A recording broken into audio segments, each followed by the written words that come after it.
Hi, and welcome to the OrgDev podcast. So, organizational transformation is not a linear process or a technical project. It's a deeply human, emotional, and social experience. In times of change, people face loss, uncertainty, and shifts in how they see themselves. Yet, change management tools and approaches often reinforce the status quo or avoid the deeper issues. Today, we're joined by the extremely accomplished Andrew Day.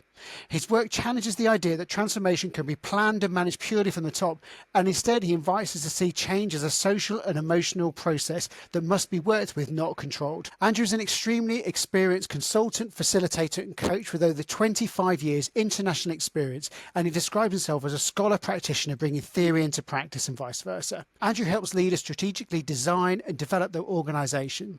Andrew is a psychologist by background. He's particularly focused on the influence of psychological, political, and group dynamics. And Andrew works across a wide range of public, private, and third sector organizations, including BP, GSK, the NHS, and the Civil Service, along with several UN agencies as well. Andrew previously worked at Ashridge Business School, where he led its organization development practice, and really interestingly, Ford Motor Company, where he managed its European organization development team as well. Now, Andrew has an impressive array of professional and academic qualifications. He's a chartered psychologist, holds a master and a doctorate in occupational psychology, and a second doctorate in counseling, psychology, and psychotherapy as well. He's taught on both the Ashridge Masters in Organizational Change and the Masters in Executive Coaching, and has published extensive research on coaching, leadership, and organizational change. And really importantly, and Danny and I have really enjoyed this book, he's the author of Disruption, Change, and Transformation in Organizations, a human relations perspective, and you'll see that Danny has absolutely devoured that book by judging by the bacon bookmarks that we can see. so welcome, Andrew. It's really lovely to have you join us.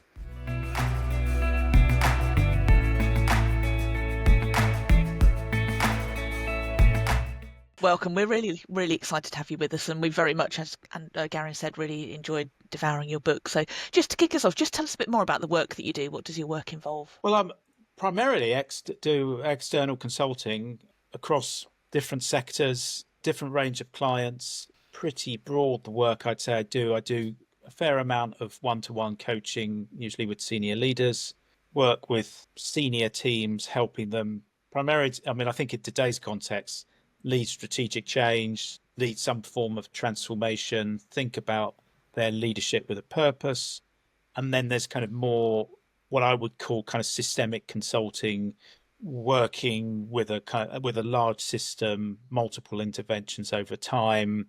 I try to work with large groups in a participative way. That's not always the case, but trying to come alongside, an organization and help them work through a process of change or transformation. Fabulous. And then about the book, kind of Disruption, Change, and Transformation in Organizations, what prompted you to write that? What was the kind of the driver behind that? I think, as you said, I do quite a lot of writing about practice, and I might do a LinkedIn post, or I might do a blog, or it might be an article. But I think over a period of time, I started to see some themes that were emerging across my consulting work. I started writing it when I was at Ashridge Business School. There's quite a lot of conversation about what are we seeing in our clients, what's happening.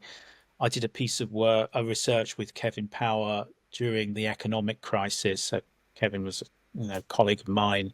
We worked together for 20 years, and we were trying to, in the midst of the kind of economic crisis, we were talking to our clients about, well, what are you experiencing? How are you trying to lead? What's happening? How are people responding? And some of that research and some of the writing I was doing started kind of making me think about, well, actually, there's not much written on the process of transformation and what that means from an organizational development perspective. And then writing is a process of inquiry, where I was trying to look at theory, trying to bring together cases of what I'd done, make sense of my experience. At the time, Ashridge was going through quite a lot of transformation, and disruption. And so there's quite a personal aspect to the book of where I found myself in an organization and what was happening to my identity, some of the emotions that I was experiencing, my colleagues, feelings of outrage, then trying to think about those feelings, thinking about I was leading a team through that process. I was consulting to organizations. And then I started looking back. I mean, one of the, earlier chapters in the book, I look back at what had happened in the 10 years when I was at Ford of Europe and Ford Motor Company. And then I went back and I thought, I did my doctorate in Leamington Foundry, which was a component plant of Ford. And I thought, I wonder what happened with my research there, which was all about introducing autonomous work groups on the shop floor. And I found that now that is kind of major supermarket chain is on the site. I mean, they not only closed the plant, but they knocked the whole building down, and it's now a supermarket. And that symbolically, to me, seemed to represent this kind of social process, an organizational process that I think we're all engaged in grappling with. I guess, what's happening at the community there, what happened to those people that I worked with. I was working with them 20 years ago, helping them to survive. And it was very much positioned as, you've got to do this. If you don't transform in this way, you won't survive. Well, they didn't survive. And then I listed out all the Ford plants that were in the UK when I joined in 1994 or something like that. And then I listed out the ones that were still there. And it's quite shocking, really, just to see how dramatic that change is. I think Ford has gone from something like one of the biggest employers in the UK. It's still a significant entity in the UK, but it's dramatically different than it was before. So I got kind of curious about, what do these processes mean emotionally, psychologically? What do they mean for the process of change? And kind of towards the end, it helps you make sense. We're helping me make sense of some of the big kind of societal dynamics that we're starting to see, where I think you can trace some of the politics and the movement towards populism as a response to kind of uncertainty, anxiety, globalization, loss of identity, grief at a scale that's not processed. And therefore, people are trying to hang on to the past, go back to the good old days.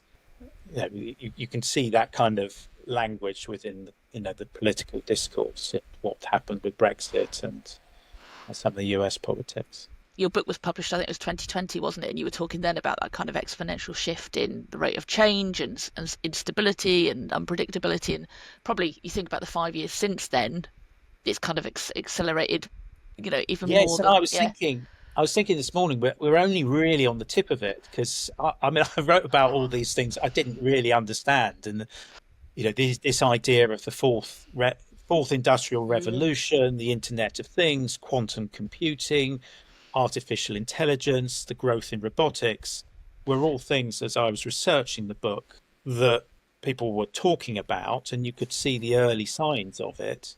But we didn't have things like ChatGPT. We still haven't got quantum computing, or, I guess there's talk about, kind of rapid increase in processing size. I don't understand any of that as a psychologist, but I think you can, almost what I started doing in the book was go back to previous, the Industrial Revolution itself, and to think about, well, what has history, taught us about how people kind of cope with these dynamics and this level of disruption.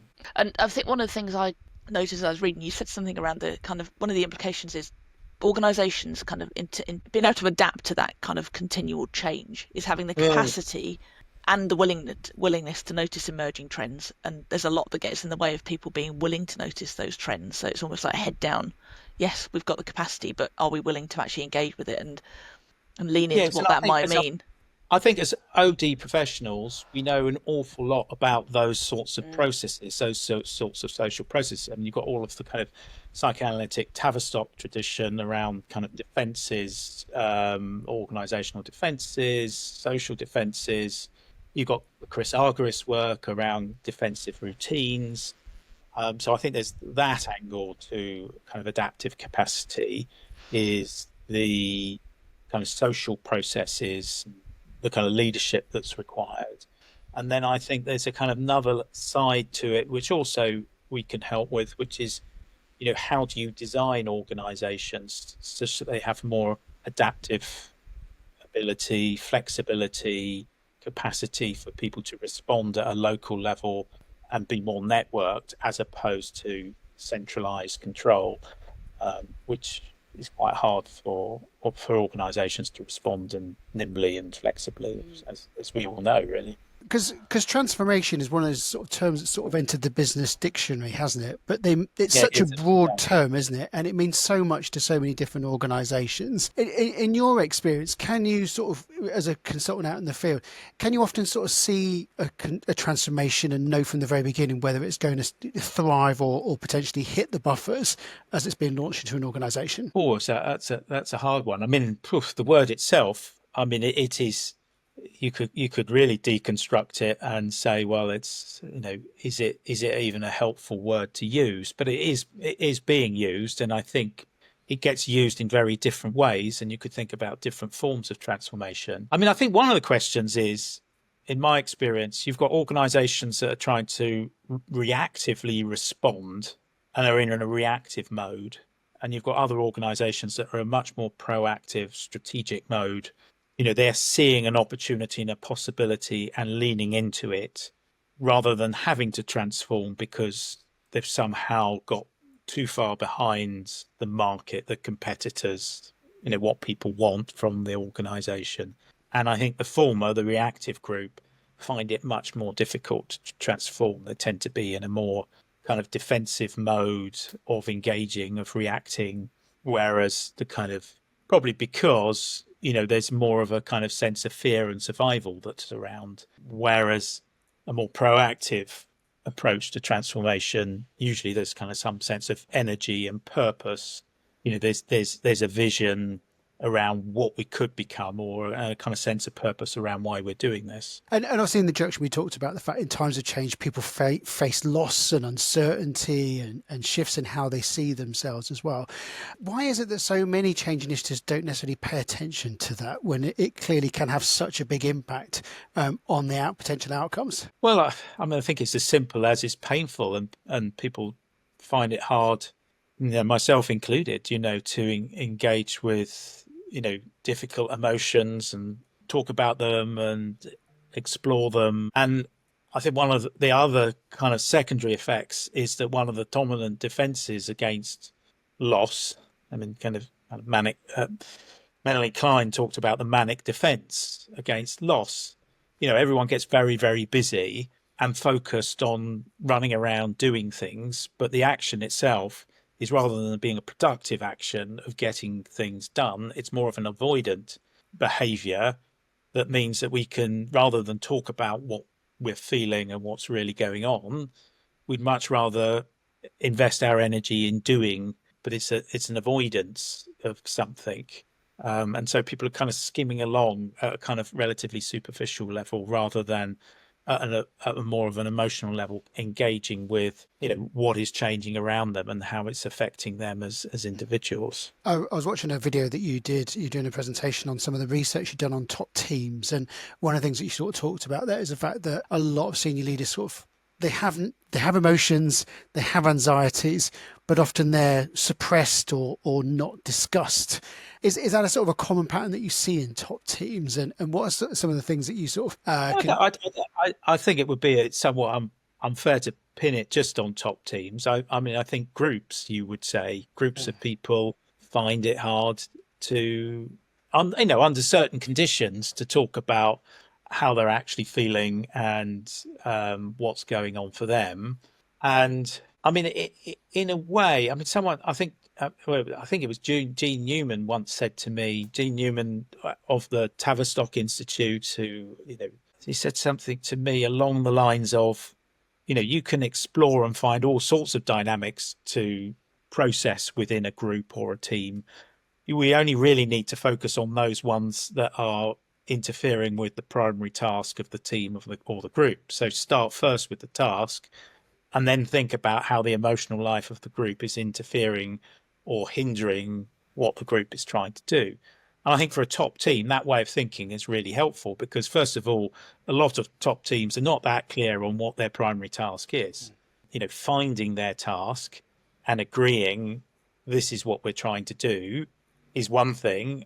And then helping them think about, yes, and how are you doing that? A kind of more reflective kind of mode of operating, where they're kind of looking at how they're working together and what might be getting in the way of them performing their task. I find that very helpful and straightforward way of thinking about, about leadership teams and how to support them, as opposed to they've all got an emotional life and we've got to talk about all the emotions that are around. That's not realistic and it doesn't happen.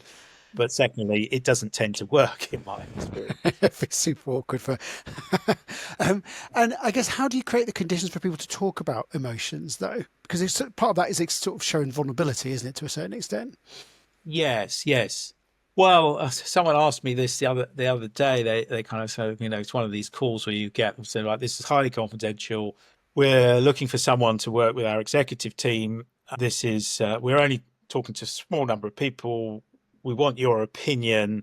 And they told me a little bit about the brief of the context. And I said, well, it doesn't sound very safe. So somehow you have to find a way of helping this group feel safe enough that they're going to talk about, and they're going to be willing to talk about, something meaningful apart from playing out games with each other and pretending that everything's okay, or getting into a big fight with each other.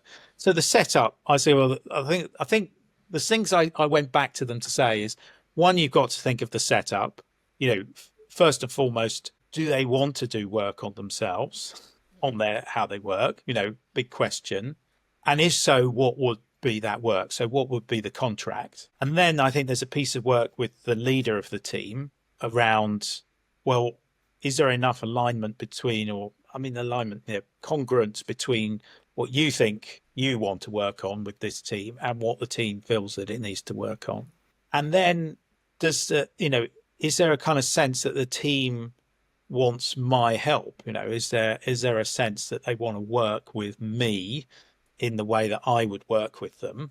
And then I think it's, so there's quite a lot of kind of setup conditions. Where would we meet? Is it away from the office? Kind of Shine would call it a cultural island. We might think about it as a space away from the everyday work. And then can we find a way into the work that speaks to what they need? And that usually is some task or goal that they feel that they need to achieve, and that they feel some level of anxiety about, and that you can then find a way of working, helping them work together where they're going to feel that actually we're more likely that we can achieve that common aim. I think Marv Weisbord, he made a point about focusing on the common ground and finding the common ground. And if we can find some common ground and we can find something everyone wants to collaborate on, then focus on helping them collaborate towards that goal, and then find where the dynamics might be getting in the way. And then I think there's a case, I try to think about, well, how could we get into working on those dynamics in a way that isn't going to amplify the anxieties too much, so that people are going to avoid doing the work that they need to. And if anyone's watching this, it's so easy to skip these steps, isn't it? There's so much pressure to go quickly, but you have to lay a strong foundation to create the conditions. And I really love what you're saying there in terms of making it safe enough. Like, you can't extend and guarantee safety, can you? Well, I think the good thing is life teaches you lessons, doesn't it? And once I've had enough goes round the block where I've had clients say, oh, well, but we haven't got time to do all of that upfront stuff, and don't worry, it will be fine. And then me kind of going, all right, I'll take a punt on this, and then it not working at all. And then, you've always got to hold in mind, when it doesn't, where does the blame go when something doesn't work out? Well, it goes towards the consultant. And in a certain sense, rightly so, because they're looking to you to hold them and to think through what works. And clients, I think you've always got to find within the work, there will always be an energy in the client system for change and for development. And there will also be an energy, which is a more defensive energy, for how can we get what we want without doing the work that we need to do with each other. And so at some level, you've got to hear the invitation into that kind of second dynamic, because we all, myself included, you want you want the outcomes, but you don't really want to go through the process to get you there sometimes. But it's the process that you have to go through. Hi, we're just pausing this interview for a moment. Have you ever finished an episode of the OrgDev podcast and wish you had a cheat sheet that summarises all of the key points? Us too, so we made one. It's called From Pod to Practice, and each week in our newsletter we'll share a 2-page summary of the latest OrgDev episode, and it includes key takeaways, a reflection prompt, and one small action you can try. And it's all in a digital format with space at the end to add your own notes and reflections, and it's designed to help you take the learning from the podcast into your day-to-day work. So to get your copy, just sign up to our Next Step to Better newsletter. The link's in the show notes, or you can visit our website at www.distinction.live to get the latest From Pod to Practice in your inbox. And let us know what you think. We'd love to get your feedback. So one question we always like to ask people is how did you end up working in OD? What was your unique journey here? I was really lucky. I was doing psychology at Newcastle University, and even in my second year, I had some conversations about changing the course because I couldn't see the applied element. I mean, I look back on my younger self and thought, oh, you really missed an opportunity there. But at the time, I thought I wanted something a bit more applied. And I at the time, undergraduate psychology was a bit academic and quite statistical and very cognitive. And then in the final year, I hung on in there. And then the final year was the first year they did organizational psychology as a major subject in the final year. And I liked the sound of it and I loved it. I finished university not knowing what I wanted to do and went traveling. And then I thought, oh, that's what I really enjoyed. I really enjoyed that aspect of my degree. I wonder if I can do a master's in it. Again, I was quite lucky because I got in, that's kind of patterned my career, getting in just at the last minute to do a master's in occupational psychology. And then I did some work with a small company, a small consultancy, and somehow I applied for a job and it wasn't clear that this job was with Ford. Ford was very cyclical, had a big internal occupational organizational psychology department. With the downturn, they'd scaled it back and they were looking for someone not as senior who could just keep it ticking along. And I was kind of thrown in at the deep end, had a lot of responsibility, stretched beyond what I could really do at the time, somehow survived.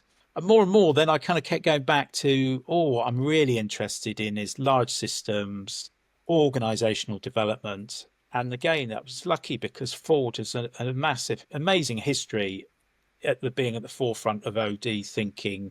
I mean, within the US, Miller Tyson had done lots of work on large systems. I mean, I got introduced into some work in one of the subsystems of Ford where Peter Senge had basically done a lot of his work that led to the fifth discipline and all of those models and frameworks and so on and so forth. And you were exposed, not only were you exposed to the latest thinking, they were doing it and they were up for experimentation. I mean, it's a side of Ford, I think, that doesn't always get external coverage, but really fortunate. I mean, this is 25 years ago, 25 years ago.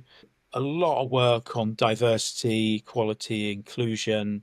Again, I think that was because it was a US business, first and foremost. But I found myself, after I left Ford, going in to consult into businesses. And I was quite amazed at how far behind the curve many organizations were in terms of thinking about, just basic, equality, good practices.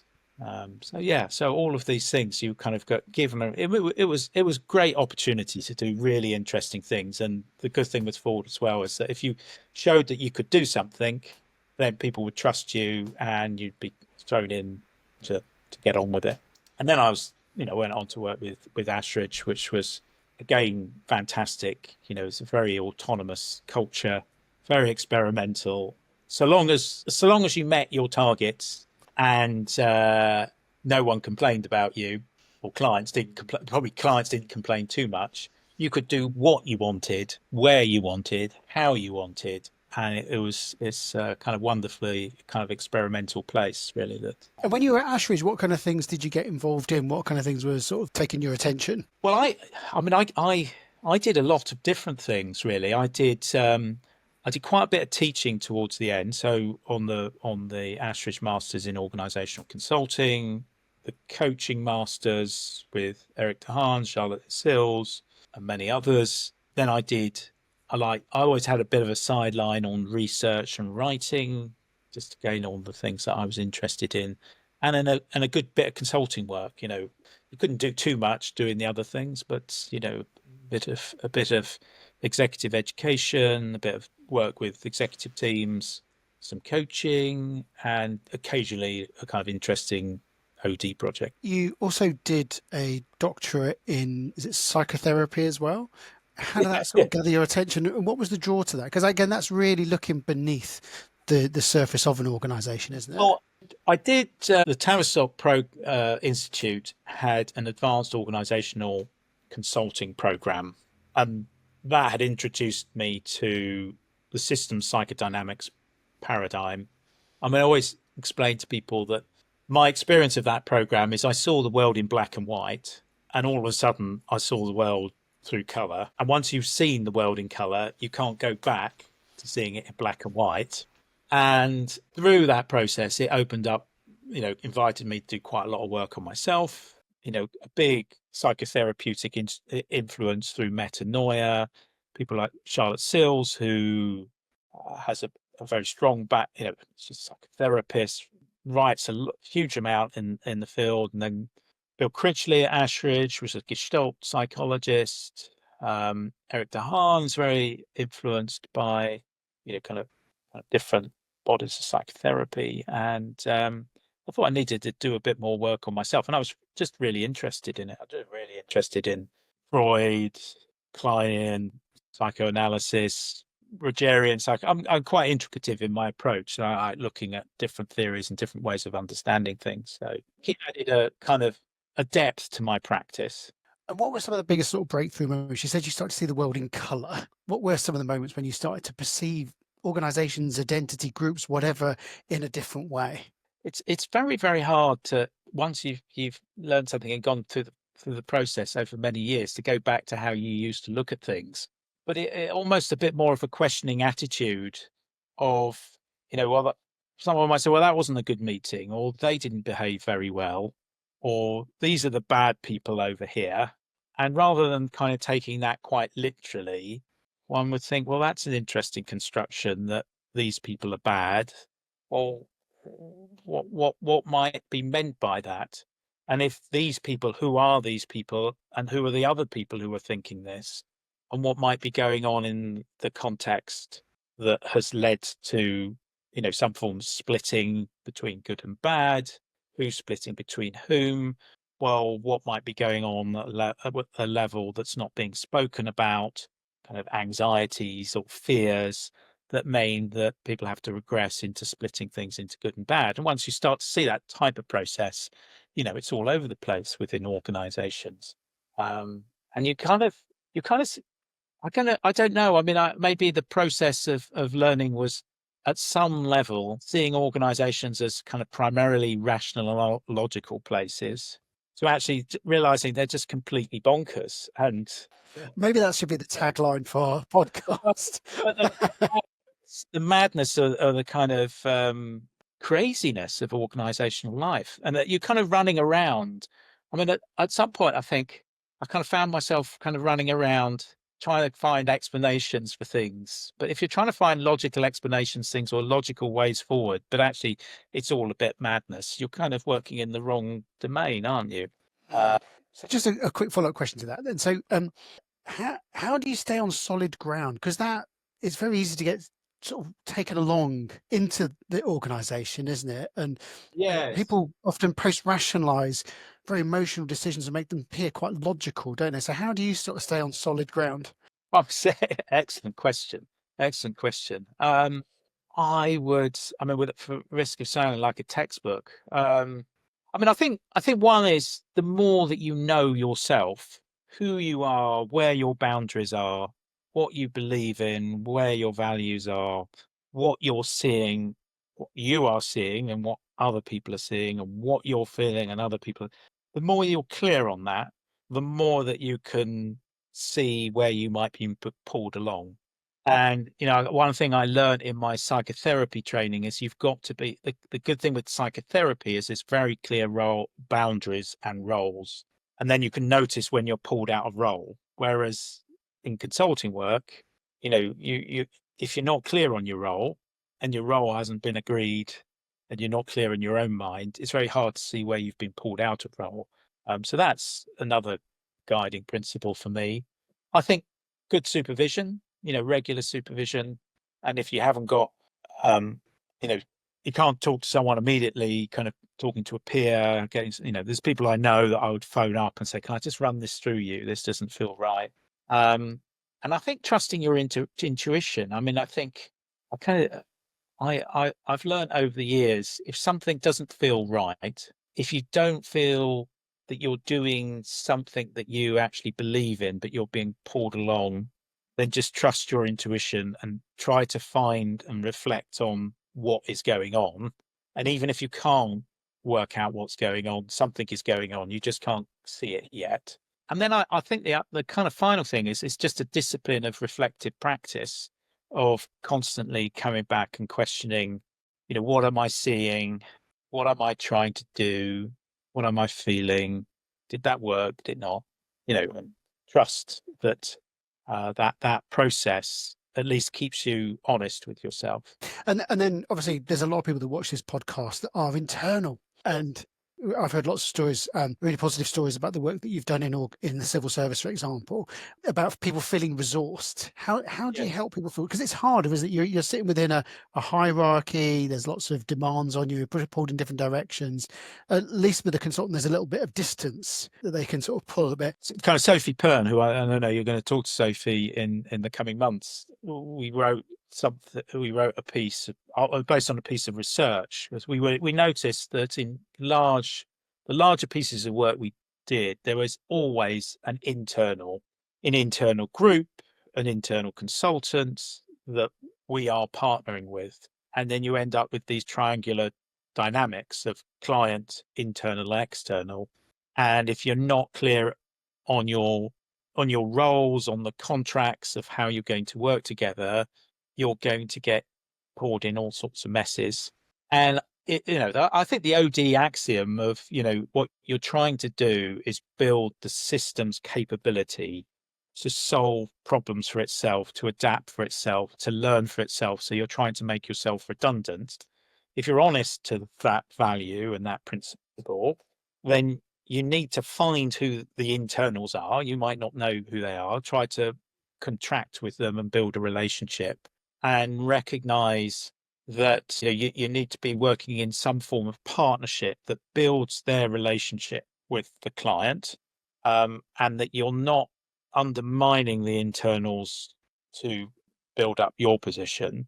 But equally, sometimes it creates quite tricky, kind of territorial difficulties between the internals and the externals. If you're not careful, you end up competing with each other for the relationship with the client, and I think you just got to be really mindful of where your own anxiety as an external consultant might pull you into those types of dynamics. I think the other thing that helps me is having been an internal. And when we were writing, Sophie and I were writing this piece, I was going back and reflecting on some of my, how I behave sometimes as an internal. And it wasn't always, it's not always moments that I look back on with pride. They were my, sometimes, we'd have the large consultancies in, and I'd be like, oh, hang on a second, what are you doing here? What I thought I was here to help here, and suddenly you appear, and your own kind of envy of like, oh, how much are you getting paid for all of this work? And what does this say about me? That and somehow as an external, now being on an external, one has to have some empathy and some understanding for what it's like to be an internal. And I think, how can you recognize what each party has to bring? Because as an external, you very rarely really understand the politics of the organization, what's been done before, the characters you're working with.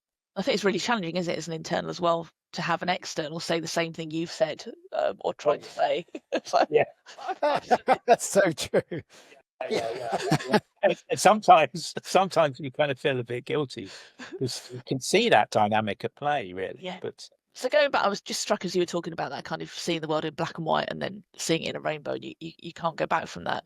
Often when we're working with clients, they like the black and white. They like the make it black and white and make it simple. And I was struck by some of the things you said in your book about you can't have transformation without disruption and change is messy. And kind of we lean into that human relations on the side of change and transformation.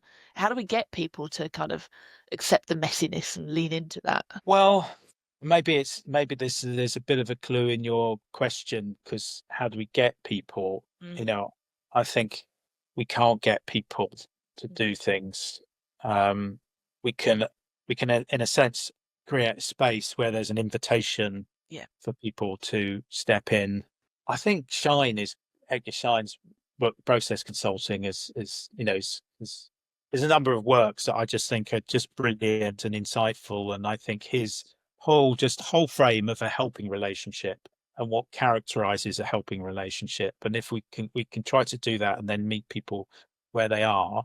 And I think my own being in therapy and having worked with people in therapy gives you a kind of realistic kind of understanding of the speed with which people can kind of process deep change and what's realistic and what's possible.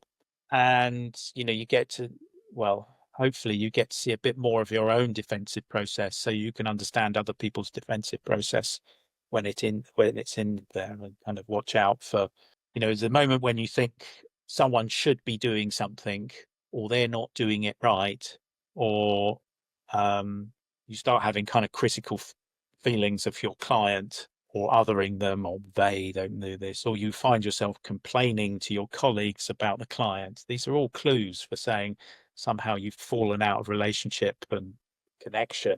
And usually behind that is some projection or something you're not really able to face up to in yourself, really. That is so important, though, isn't it? Oh, so important, isn't it? But it happens so naturally, isn't it? It's like, because again, it goes back to sense making, isn't it? It's just like, you just have a bit of a moan or a little bit of steam off, but in the detail are all the clues, aren't they, that show what's really going on? Yeah. I mean, I think as well. I mean, I think we can get hooked on, or I can get hooked on. You've got a client that's paying you, which in the grand scheme of the world is a lot of money to help them to do something, and they've got some expectations around that, and you can get caught up in your own worries about not living up to expectations, not being good enough, being criticized, and those are the sorts of things I think that quite understandably kind of throw you off balance a little bit. But I can, at the heart, once you've gone through and you've done some difficult work with enough clients, you know the position that you need to take up and inhabit for yourself, which will contain and hold people, that will, that helps them through a process, I think. Question I wanted to ask you, again, it was something you said in the book. You talked about technological exploitation very often not achieving its full potential because it's disrupting the social system and alienating people. And I was struck when I was reading about AI. That's, how do we fully exploit AI and bring people along on the journey rather than people feeling afraid by it and scared by it and kind of not leaning into it? About 6 or 7 years ago, my wife and I went to, we were in Washington and we were looking at the different museums. There's some fantastic museums in Washington. And there was a photograph, I think it was a photograph or a picture, and it was the first iron bridge that had been built in, I think it was just below what's now New York. And this iron bridge got burnt down. I don't know how you burn down an iron bridge. And it got burnt down by the ferrymen who had the boats that would take people, and their whole livelihood and kind of income was based on ferrying people from one side of the river to the other. And of course, this iron bridge, basically ended there. I mean, presumably, if not all, a very large chunk of their income, put it to threat. And so one can I think that's the level of challenge that we face and that organizations face, is that we're going to suddenly have professions that are going to start to feel like the ferryman. And well, what's this going to do with my profession? What's my role now? It quite a kind of existential threat, really. And yet at the same time, AI is just, it's just amazing in terms of the kind of technological leap from where we were to. I was I was joking with some friends. I've got this reoccurring dream that I have, and I thought, I'll put it in ChatGPT just to see what ChatGPT says. And I said, can you give me a Freudian interpretation of this dream? I was quite taken back, something that would have taken me. I'm not saying that the interpretations were correct, because it was based on, half a page of notes. But it made me think. And then I said, can you give me a Kleinian interpretation? Can you give me a Lacanian interpretation? And can you give me, and not only did what it come back with was a perspective on the differences on the theory quickly, but what it said was, I'm pretty familiar with the literature, and I know, it's just unfathomable. So I did at one point. I said, how's AI going to threaten me? Then we caught up with some old friends of ours, and I haven't seen them for 6-7 years. He's a social researcher, does large social research projects in a European institution. They get funding from the EU. They do large data sets on social opinions across Europe on topics that are of interest for the EU or different governments. And then he told me about how they've started using, over the last 3 or 4 years, AI to do their analysis and their, all the analytical work for these big data sets. This is, in the space of what would have taken us months or years to do, instantaneously, you've got this data. We had the conversation about what that would enable him to do, how it changed his role. But also I kind of said, well, a bit of me felt a sense of loss and I remember all those hours I put into doing my doctorate to learn these analytical research methods, those hours sitting coding pieces of paper for my doctorate, writing it all up, and then going back and saturating myself in the data and listening to tapes again. And you could probably put it in ChatGPT now, and and get probably something of an equal, if not better, level of quality out of it at the end of the day. It's hard to comprehend. So how do you equip a leader that is about to embark their team on an AI journey, because again, a lot of that is starting to happen now, isn't it? Where they're starting to say, look, automate your processes, and there's different levels of intervention, aren't there? There's sort of people just in their own individual role, but there's a sort of a bigger perspective. How can you do it where it becomes less ferryman and more partnership, and where people actually actively engage in it? Well, I think what you just said, I think this thing about partnership and paying attention to, in the kind of Tavistock tradition, the social technical system, not just the technical system. And I think as an organizational, kind of perspective, there's a kind of ethical responsibility. Not, sometimes I think many organizations do think at an ethical level about the consequences and how can they support people. But I think there's an economic aspect to that. If people see that you genuinely don't really care and you're not considering the impact on them, then they're going to feel like the ferryman, and they're going to resist and try to subvert what's happening. It's a big question. I think as well. I think I would go back to principles of kind of action research, trying to think, I understand how to do this and what you need to do up front. Is probably not the case. But saying, okay, well, let's go work in cycles of, let's work out what it is we're trying to achieve. Let's gather some data. It doesn't have to be really comprehensive data. That's made easier, ironically, through AI. Kind of to look at that data with people, and with the right people, and to involve people in, it's kind of Lewinian idea of involving people in looking at, well, how the system is changing and what actions can be taken. So just switching gears a little bit, what do you enjoy most about the work that you do? What really sparks joy? Makes you, this is a good. First of all, I mean, if you go back to what I was saying earlier about not knowing what I wanted to do as an undergraduate, I mean, I'm fortunate. I found something that I just love. I mean, I do this as a hobby. I can't see myself, kind of retiring, partly because I enjoy the work. I enjoy the kind of depth of thinking that one is never really sure what's going on, and things aren't black and white. They're always shades of grey, and there's that level. And then it brings you into. I mean, we get the opportunity I get to work with all of these different sectors in different countries with people from different, kind of cultural backgrounds. You get to hear about their lives. It helps you think about the bigger context that we're all working in. You learn about really interesting things, from like how the civil service works to how the NHS works to these large global corporations. Yeah, I mean, I guess it's an exercise in learning, and I feel challenged every day. I mean, every day you kind of think, well, how am I going to do this, or what do I need to do today? It's not like. And on the flip side, like you said about challenge, what do you find most challenging about the role? What is it you find quite hard?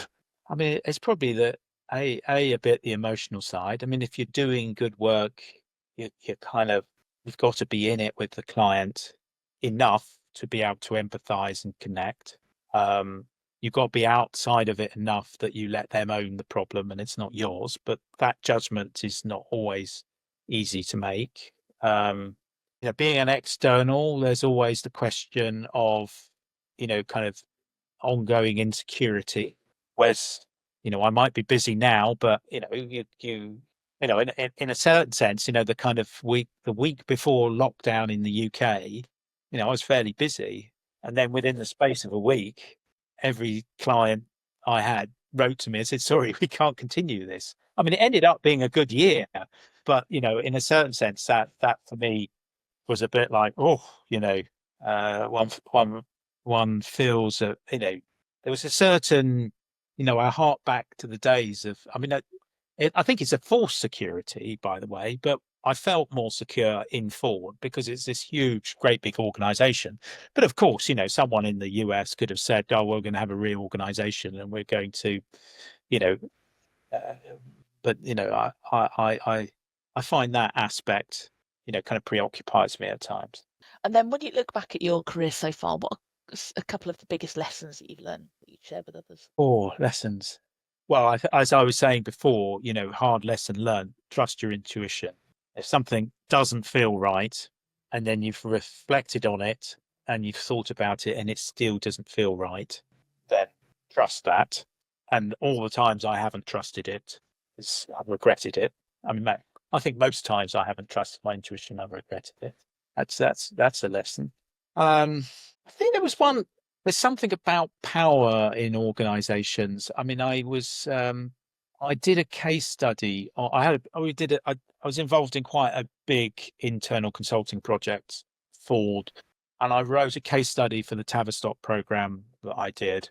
And whilst I was in the system doing the work, I was not fully appreciate. I mean, I must have been aware and cognizant of the power dynamics, but it was only when I wrote it up that I realized that in the way that we'd done the work, we basically mirrored and followed the existing power dynamics within the organization. And that I found a bit shocking, really, because it wasn't something consciously that I did. But I'd been there 10 years, and at some point it triggered me to think, well, actually, probably is a good time to leave, because if you're replicating the power dynamics and you're not aware that you are, maybe you've become too socialized and you can't quite see with the same clarity. So there's probably kind of that theme of you never fully can see or appreciate the dynamics that you're participating in. And I think, and at some point it will reveal itself if you care to look. And I think that probably is a good lesson for all of us in consulting, but in life in general, is that we always think that we sit outside of these dynamics and we're consciously aware of what we're doing and how we're interacting. Well, we're not. We're always somehow, participating in the very thing that we're trying to change, or that we might not quite see it. And that's fair. We shouldn't be too hard on ourselves in that regard, because I think that's just human nature. But it's quite a useful thing if you can catch as a consultant, because then you gives you an insight in terms of some patterns that perhaps you and others can't see. Because often you're only seeing part of the pattern, aren't you? That's always the challenge. And I guess it's that power of reflection in the moment. So it's not a case of waiting for months later where it all becomes really clear. Like, how can you sort of do it in more real time is always the challenge, isn't it? I think so. Yeah, that's a good, I guess, you can't, there is no such thing as a system. You can never see the system. You can fool yourself that you can stand outside the system and see it. We're always part of it and participating in these patterns.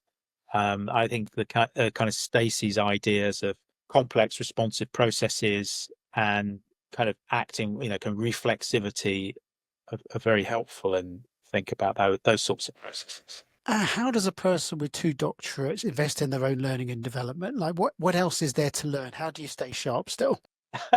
Well, I think the kind of realities are, I got at the end of my first doctorate, I suddenly got interested in unconscious processes in organizations, because some weird stuff happened where all the things that, almost overnight, everything completely reversed itself because of 1 or 2 decisions that revealed a whole lot of stuff that was happening, which I hadn't fully picked up on. So I ended the process thinking that actually what I'd learned is how little I knew and had picked up on. And that's probably where I got to with my psychotherapy training, and that, in a sense, is a bit of the dichotomy. I mean, I don't think it wasn't me that said it. I think it was Plato that said that learning is a process of realizing how what you don't know rather than what you do know, which is a bit of a paradox, because I think clients often employ you because they think that you know something. And really what you're taking them on is a process to step into what they don't know and that you don't know, but to accompanying them through that in a creative way so that they can, discover something new. And if anyone knows how to put that in a compelling proposal. Yeah. Well, as you can see, I can't put anything in a kind of clear out inside way. I think we're terrified a lot of clients, but it is about that getting to learn. You've got to learn to work. The client has to learn to work with you, and vice versa, don't they? And that kind of moving away from the not knowing, the kind of like the modernist way of, and the certainty as well is quite a paradigm shift, isn't it, for a lot of people that you're working with? Yeah, I mean, coming back to some of your earlier questions, I think the bigger challenge that I have as a professional is to how to you got to show up in an ordinary way. You've got to use ordinary language. You can't use the technical language, and you've got to meet people where they are. And all of the stuff that we're talking about, you've got to leave at the door and show up as a person and be helpful and trust that you can help people without, being, kind of falling into some kind of technical expert that somehow got the answers. We'd obviously recommend people read your book, but is there another book or a resource that you'd recommend or you particularly like? I really like this book. I mean, you'd probably come across it. It's pretty, can you see that? Paul Vaslovic, Change, Principles of Problem Formation and Problem Resolution. I mean, people who don't know Vaslovic, he worked a lot with Gregory Bateson, and with Gregory Bateson was really at the forefront of thinking about family systems therapy. And it's a really great, simple book that talks about the basic principle of how the solution ends up being the problem in lots of systemic, intractable problems, and how this whole idea of paradigm shifts, of how we get to the limits of a paradigm, and then we try to do more and more of the same, which produces more and more of the same. And it's a wonderful book, more through giving really simple, straightforward examples of stuck patterns of how they can be unstuck.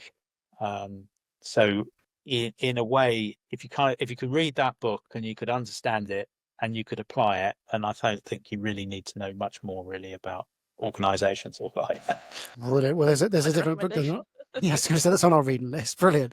And one of the original missions of the podcast is to inspire the next generation of Yes. organization development people. So whether they're internal, whether they're thinking there must be another way, or they're just at the beginning of their OD career, what advice would you give them? I think the first advice is follow your passions, follow what you believe in, what you enjoy. Always try to stretch yourself. I mean, look for, what's the adjacent space, what you're doing. Find great people that you can learn from. I mean, I kind of look back on my career, either you read their books or you find an opportunity to work with them.